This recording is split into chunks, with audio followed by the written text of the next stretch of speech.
Jesus performed many other signs in the presence of his disciples that are not written in this book.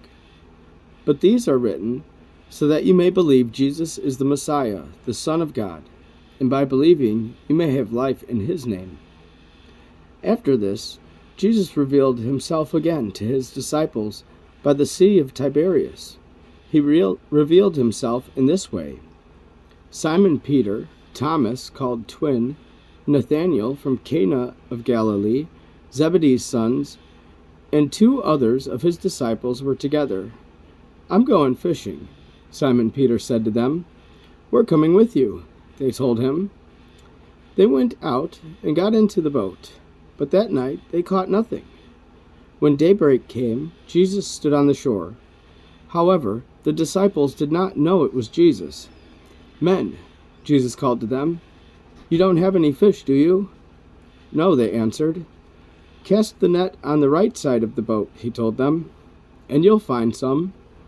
So they did, and they were unable to haul it in because of the large number of fish. Therefore the disciple, the one Jesus loved, said to Peter, "It is the Lord." When Simon Peter heard that it was the Lord, he tied his outer garment around him, for he was stripped, and plunged into the sea. But since they were not far from land, about 100 yards away, the other disciples came in the boat, dragging the net full of fish. When they got out on land, they saw a charcoal fire there, with fish lying on it, and bread. "Bring some of the fish you've just caught," Jesus told them. So Simon Peter got up and hauled the net ashore, full of large fish, 153 of them. Even though there were so many, the net was not torn. "Come and have breakfast," Jesus told them. None of the disciples dared ask him, "Who are you?" because they knew it was the Lord. Jesus came, took the bread, and gave it to them. He did the same with the fish. This was now the 3rd time Jesus appeared to the disciples after he was raised from the dead. When they had eaten breakfast, Jesus asked Simon Peter, "Simon, son of John, do you love me more than these?" "Yes, Lord," he said to him. "You know that I love you." "Feed my lambs," he told him. A second time he asked him, "Simon, son of John, do you love me?" "Yes, Lord," he said to him. "You know that I love you." "Shepherd my sheep," he told him. He asked him the 3rd time, "Simon, son of John, do you love me?" Peter was grieved that he asked him the 3rd time, "Do you love me?" He said, "Lord, you know everything. You know that I love you." "Feed my sheep," Jesus said. "I assure you, when you were young, you would tie your belt and walk wherever you wanted. But when you grow old, you will stretch out your hands and someone else will tie you and carry you where you don't want to go."